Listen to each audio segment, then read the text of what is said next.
7,5 milhões de brasileiros trabalham ou estudam numa cidade diferente da que moram. O levantamento é do IBGE.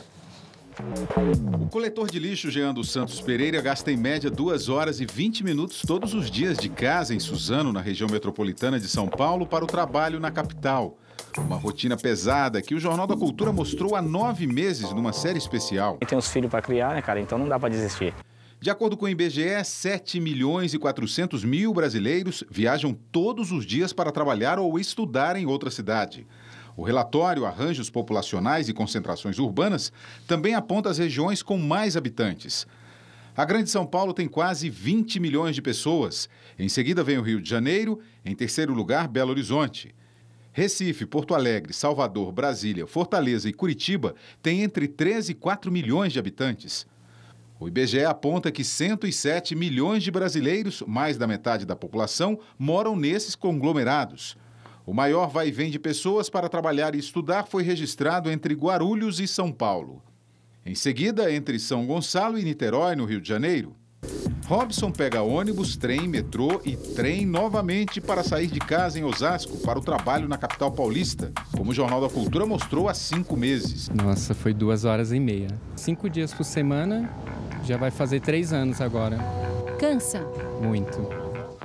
O deslocamento não foi registrado apenas em cidades próximas. Mais 13 mil pessoas se deslocam todos os dias entre São Paulo e Rio de Janeiro, que ficam a mais de 400 quilômetros de distância.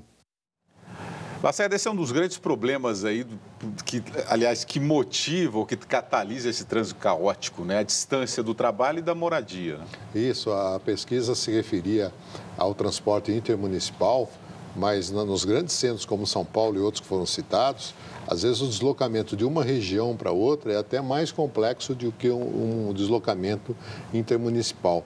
E o grande desafio dessas pessoas é manter a capacidade de aprendizado, né, depois de um longo trajeto para ir para o trabalho, um dia estafante e depois retornar, né, para suas casas com poucas horas de sono, às vezes má alimentação, né? Então isso também é um problema, né, para a qualidade de vida e muitas vezes isso representa a única chance que as pessoas têm de uma ascensão social via melhora educacional, né? Então essa é a realidade de muitos brasileiros. Karnal, você, nos bastidores, vocês me dizem, os dois, né, que fazem parte dessa estatística, ou fizeram parte, né? Bem, além de eu ter sido também um estudante que me deslocava para trabalhar, eu dei aula no início da carreira em faculdades que tinham aulas noturnas e pegava alunos às 7 da noite que chegavam com esfirras e quibes e vinham assistir a aula passando limão na esfirra para poder jantar e não perder a aula. E imaginar um aluno que acordou às 5 ou 6 da manhã, que andou 2 horas de ônibus, trabalhou o dia inteiro e às 10 da noite está estudando um fenômeno da área de história comigo. Há muitos heróis que fazem esse esforço titânico. É preciso uma energia enorme e certamente as pessoas que optam por trabalhar, não optam por trabalhar longe de casa, é porque não encontraram um emprego perto de casa. Naturalmente, todas prefeririam trabalhar ao lado e criar empregos e criar instituições de ensino mais próximas é um desafio. E aí criamos trânsito caótico e pessoas estressadas. Né?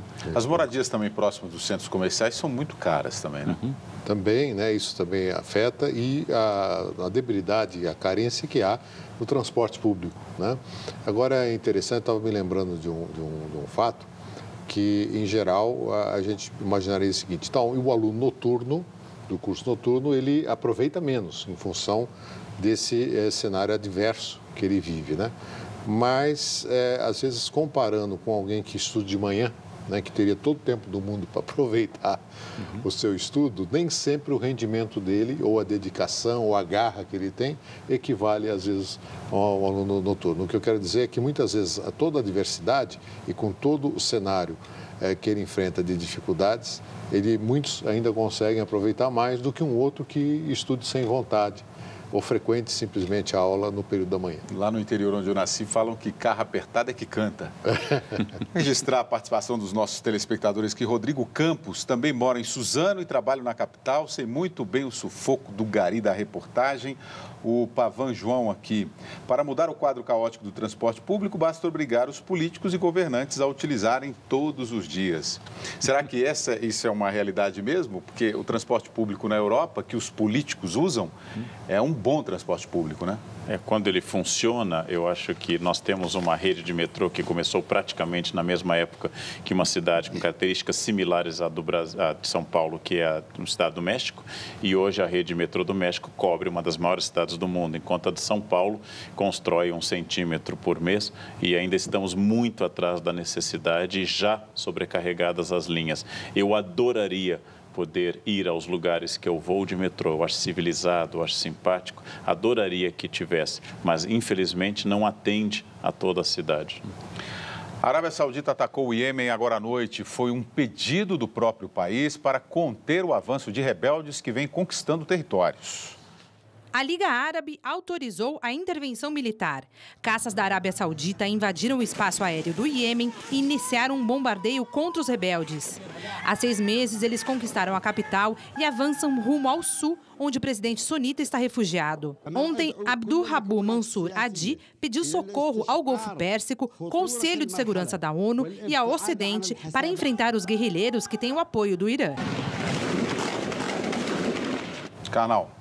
A Arábia Saudita é um inimigo tradicional do governo xiita do Irã e o Iêmen foi um país dividido na Guerra Fria, se reunificou, mas não consegue se firmar como um país viável. O Iêmen, que de forma até irônica, quer dizer Arábia feliz, porque era a Arábia que recebia as chuvas, é hoje um país em fragmentação. Apelar à Arábia, que se torna o fiel da balança numa península com 7 países, é uma tradição, afinal a Arábia também invadiu o Bahrein durante a Primavera Árabe. O futuro da região, ele é difícil porque os interesses são muito contraditórios e, tal como na época da Guerra Fria, Irã e Arábia brigam no território alheio, tal como na Guerra Fria, Estados Unidos e União Soviética brigavam na Coreia ou no Vietnã. Como as crianças encaram a violência envolvendo outras crianças? Procurar entender o que passa pela cabeça dos pequenos é um desafio para os pais e educadores. Futebol é a diversão dos primos João Luiz, de 8 anos, e Igor, de 12. Mas eles já descobriram que a vida não é só brincadeira e se assustam quando vem alguma notícia de violência envolvendo crianças. Eu me sinto com medo.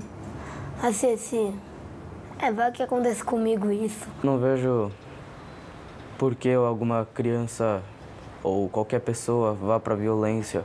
Para um garoto, é mesmo difícil entender casos como o do policial civil que agrediu um estudante de 13 anos na frente de uma escola na região metropolitana de Goiânia. O homem ainda pegou uma arma e apontou para os alunos que tentaram intervir. No final de fevereiro, um menino de 5 anos morreu após ser espancado pela mãe no interior de São Paulo. Algumas vezes, crianças são usadas em atos violentos com o objetivo de chocar. Num vídeo, um menino aparece com uma arma ao lado de um soldado do grupo Estado Islâmico e de um prisioneiro. O garoto aponta a arma para o refém e dá 4 tiros. Hoje é praticamente impossível impedir que os filhos vejam o noticiário. A informação está em todo lugar, na TV, no tablet, no celular. E diante de notícias de violência, muitos pais ficam sem saber o que fazer.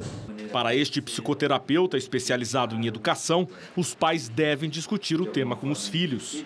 É importante a criança ouvir do pai e da mãe que aquilo não é correto. E mais, perguntar para o filho, o que a pessoa aqui deveria ter feito? Porque aí você ensina a criança, quando ela estiver irritada, o que ela pode fazer de diferente. E 90% da educação de uma criança é o modelo. Uma lição que a mãe de Igor já aprendeu. Quando eu vejo cenas assim, fortes demais, dependendo da situação, quando envolve família, eu procuro conversar com ele, explicar o que está acontecendo, porque é uma realidade que ele não está acostumado dentro de casa. Eu acho que a gente tem que ser amigo, tem que estar do lado, tem que confiar um no outro, para ele saber que ele pode se abrir comigo e vice-versa. Equipes começaram a resgatar corpos do acidente aéreo nos Alpes franceses. Legistas e outros especialistas estão no local para a identificação dos corpos. Líderes da Alemanha, da Espanha e da França foram à montanha e conversaram com os peritos. A primeira caixa preta foi danificada durante o acidente, mas técnicos conseguiram recuperar o áudio. Entre as hipóteses investigadas está a de que houve despressurização do avião, o que explicaria a perda de altura, a falta de comunicação dos pilotos e o violento choque nos Alpes. O Chile classificou de catástrofe o incêndio florestal que devasta o sul do país. O fogo já atingiu reservas naturais em pelo menos 3 áreas. As altas temperaturas e rajadas de ventos de até 70 km por hora dificultam o combate às chamas. Brasil, Argentina e Uruguai enviaram equipes para ajudar nos trabalhos. Depois do golpe que derrubou a premier da Tailândia e impôs toque de recolher, a junta militar anunciou a execução de jornalistas que não disserem a verdade. O general que comanda o país declarou que vai fechar os meios de comunicação que não forem alinhados ao governo, numa atitude clara de censura à imprensa. Então, o que é a verdade, o Karnal? Bom, essa pergunta foi feita por Pilatos a Jesus e Jesus não respondeu. Nietzsche diz que é a única pergunta que vale a pena no Novo Testamento, né? Qui est veritas? O que é a verdade? Mas a ideia de que não disserem a verdade, na Tailândia, onde há muitos golpes e um rei estável, a ideia é verdade, é o que o governo do momento disser que é verdade. Verdade é filha do seu tempo e de quem está no poder. Quer dizer, o grande problema é sempre a ditadura, né? Da democracia, por mais absurdo que sejam as verdades, né, ou as interpretações do que seria a verdade, a própria diversidade de opiniões tendem a corrigir os excessos, né? Quando você tem a ditadura, a verdade é que predomina o governante de plantão, né? A seguir, Brasil cai no ranking de velocidade da internet e a troca dos extintores de incêndio para os carros é adiada pela segunda vez.